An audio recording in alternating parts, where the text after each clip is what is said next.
यदि हम दूसरे के धन की इच्छा रखते हैं किसी भी तरह से, जैसे छल कपट करके कि हम तुमको अमुक अमुक सुविधा देंगे, या हम तुमको अमुक पद प्रदान कर देंगे, अमुक दुख निवृत्ति कर देंगे, अमुक अनुष्ठान के द्वारा, ऐसा भागवतिक प्रलोभन देकर किसी से धन लेना, या सांसारिक किसी छल कपट के द्वारा उसके धन का अपहरण करना, तो आप धन का उधर अपहरण कर रहे हैं, आपके भागवतिक धन का अपहरण उसको जा रहा है जिसका आप धन अपहरण कर रहे हैं, अपने आप ट्रांसफर हो जाएगा। आप छल कपट करके उसका धन ले रहे हैं तो दैवी शक्ति आपके भजन तप पुण्य का फल वहां पहुंचा देगी। सिद्धांत है, बहुत घाटा हो जाएगा। आप क्या समझते हो? आपके निमित्त से जो भी कुछ हो रहा है उसमें आपका तप और भजन खर्चा होता है। इसलिए किसी भी बहाने से ये परधन का प्रतिग्रह या परधन की चोरी या परधन का अपहरण की भावना न रखे, चाहे धामवासी हो या धाम आश्रित हो। इससे आपके सीधे भजन पर फर्क कैसे नहीं पड़ेगा? भावना है, प्रिया प्रीतम साथ चल रहे हैं, सखियां सामने संगीत बजा रहे हैं, तो हिसाब किताब प्रिया प्रीतम अपने पीछे उनकी सेवा में वो प्रार्थना कर रहे हैं, स्वीकृति हो रही, मेरी प्रियाजू की इच्छा, इसलिए कहीं कर्ता भाव नहीं, कहीं प्रतिग्रह का भाव नहीं, कहीं स्वीकृति भाव नहीं, कहीं अहम भाव नहीं। अब वो कृपा सीधे प्रिया प्रीतम संभाले, आप वहां कहीं नहीं है। आपको लाखों प्रणाम कर रहे हैं, आपकी भावना है मेरे प्रिया प्रीतम मेरे साथ चल रहे हैं, उनको नमस्कार हो रहा है, मैं तो उनकी सेवा में चल रही हूं। खत्म। अगर मेरे को प्रणाम तो हिसाब उसका देना होगा। अगर प्रिया प्रीतम को प्रणाम हो, आप सेवा में आप केवल देख रहे हैं, वो हिसाब प्रिया प्रीतम, वो अमोघ आनंद समुद्र है। हर जीव का परम कल्याण एक निमेष मात्र में कर देने की सामर्थ्य हमारे प्रिया प्रीतम में है। निमेष कहते हैं पलक झपकने के समय को।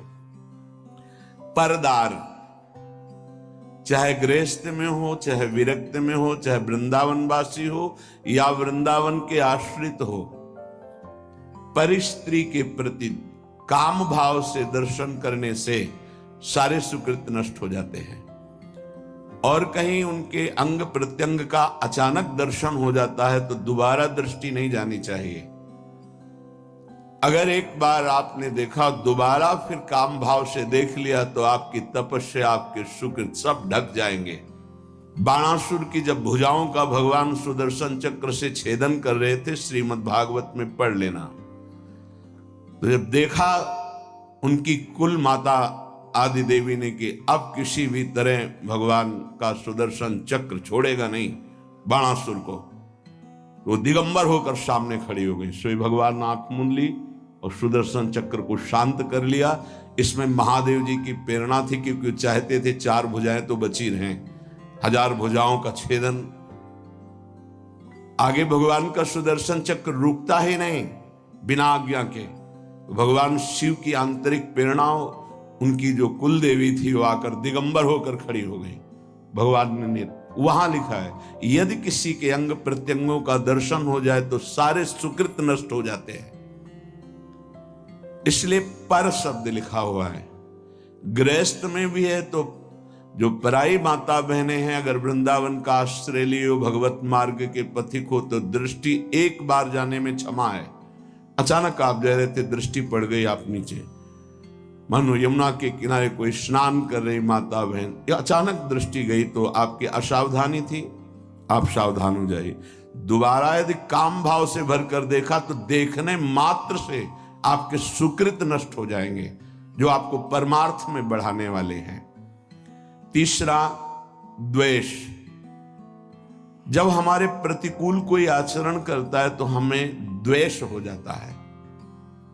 ये द्वेष बहुत ही घातक है, प्रायः सबके हृदय में रहता है। और वो जलाता रहता है। जरा सी प्रतिकूल बात पर द्वेष हो जाएगा। अगर द्वेष हो गया तो भगवान की भक्ति बढ़ेगी नहीं, क्षीण होती जाएगी। क्योंकि भगवान कह रहे हैं अद्वेष्टा सर्वभूता नाम, किसी भी भूत प्राणी से तुम्हारा दोष भावना, दोष में ही द्वेष होता है। हमारे अनुकूल उसका जो व्यवहार नहीं है तो हमें द्वेष हो जाएगा। नहीं, द्वेष नहीं, भगवत भाव से प्रणाम करो। भगवान उसको प्रेरित करके आपके साथ ऐसा प्रतिकूल व्यवहार करा रहे हैं। हट जाओ, द्वेष मत करो। मात्सर्य ये बड़ा सूक्ष्म विषय है। मेरे से अधिक ये बढ़ता जा रहा है किसी भी मार्ग में, और हृदय में जलन होना, इसे मात्सर्य कहते हैं। ये प्राय बड़े बड़े साधकों के भी अंदर रहता है। किसी की यश कीर्ति सुन करके जो हृदय में एक जलन होती है उसका नाम मात्सर्य है। मत्सरति, मेरे से आगे जा रहा है। भजन मार्ग में भी ये हो जाता है। इसलिए श्रीपाद ये विश्राम की तरफ वृंदावन महिमामृत जा रहा, सार सार बातें बता रहे हैं। मात्सर्य बहुत कठिन है छोड़ना। यदि भगवत भाव नहीं करोगे तो मात्सर्य नहीं छोड़ पाओगे। अंदर अहम रहता है तभी मात्सर्य का प्रादुर्भाव, ये बहुत जलाता रहता है, बड़े बड़े अपराध कराता रहता है। मेरे से आगे बढ़ा जा रहा है।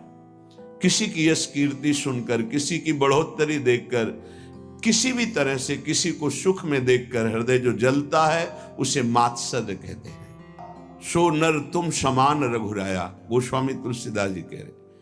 जिसने लोभ रूपी फांसी में अपने गले को नहीं बनाया वो साक्षात श्री भगवान का स्वरूप हो जाता है। लोभ पास जे गल न बंधाया, सो नर तुम समान रघुराया। चाहे वो स्त्री शरीर में उपासक हो, चाहे पुरुष शरीर में। किसी भी वस्तु का, किसी भी भोग का लोभ नहीं होना चाहिए। किसी भी धन का, स्वर्ण का, पद का लोभ बहुत तरह का होता है।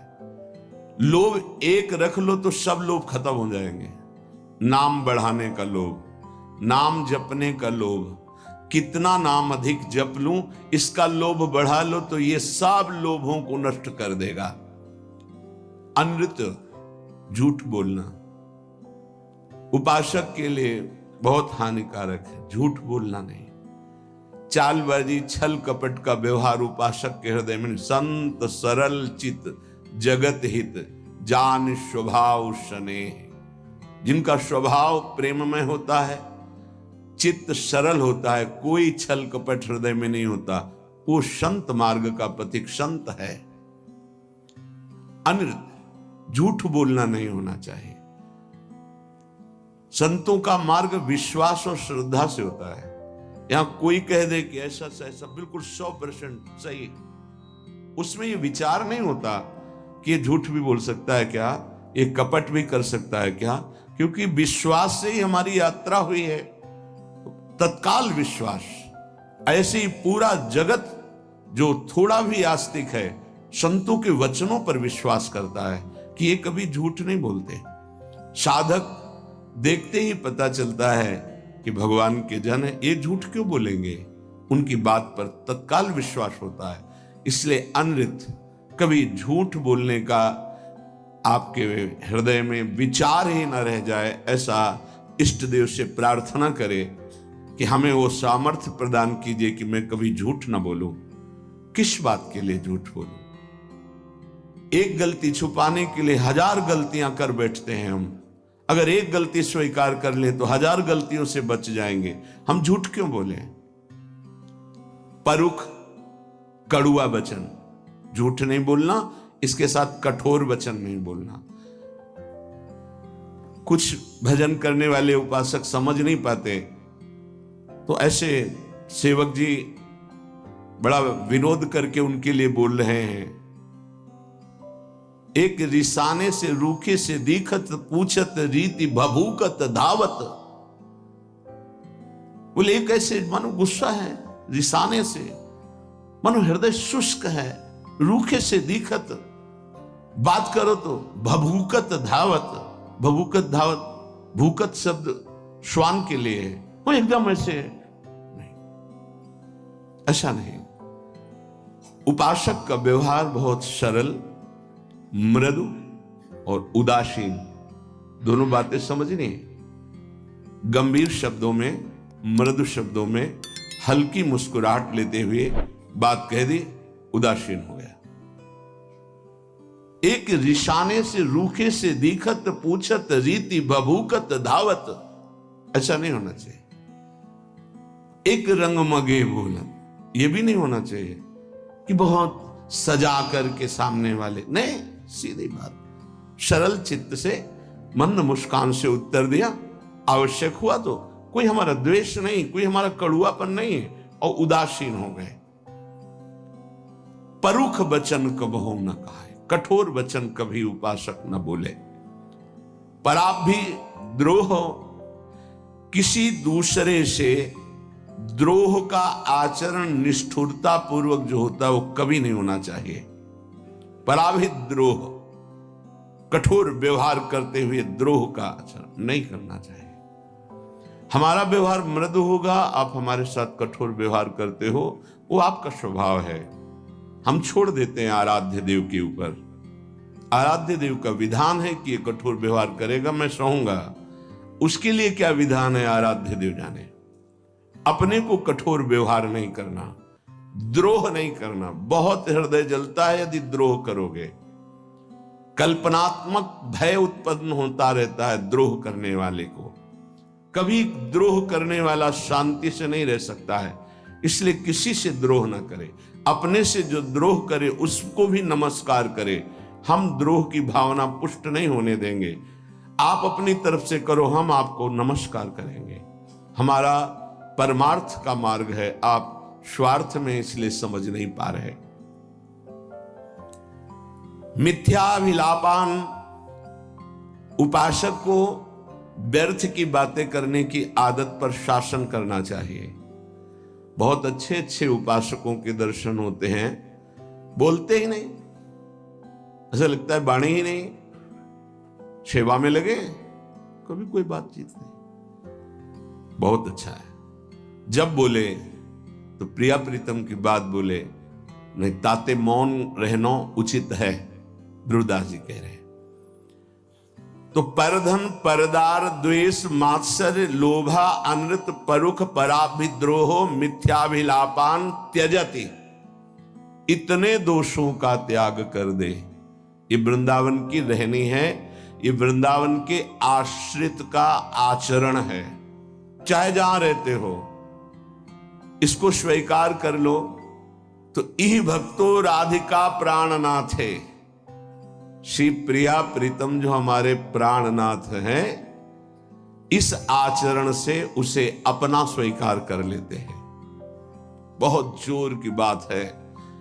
हम तो प्रभु को अपना मानना शुरू कर दिया, और जब वो मुझे अपना मान ले, आगे के श्लोक में बहुत खुल के इसकी व्याख्या की कि एक बार प्रिया प्रीतम जिसकी तरफ देख लेते हैं उसका संसार बंधन नष्ट हो जाता है। एक बार देख लेते हैं। ऐसा श्रीमद् राधा सुधा निधि में जिस दिन श्री जी ने कृपा दृष्टि से देख लिया, ऐसा महासुख प्रकट होगा कि अगर करोड़ों मोक्ष होते तो भी हे हो जाते, तुच्छ हो जाते। करोड़ों मुक्तियों को तुच्छ कर देने वाली कृपा कटाक्ष हमारी श्री राधा किशोरी की है। यहां कह रहे हैं यदि ऐसे आचरण आप करोगे तो प्राणनाथ का प्यार नहीं पा पाओगे, और अगर इन आचरणों का त्याग कर दोगे, जो अभी त्याज्य बताया गया, त्यजत इह भक्तो राधिका प्राणनाथ है, अगर इन दोषों को त्याग दिया नाम के बल से, आश्रय के बल से, तो तुम्हारे प्राणनाथ तुम पर प्रसन्न हो जाएंगे। तुम जो भक्ति करते हो तुम्हारी भक्ति करेंगे। तुम्हारी भक्ति क्या होती है? भावे मोहि जोई सोई सोई करे प्यारे। अब जो मुझे भाता है मेरे प्यारे वही करते हैं।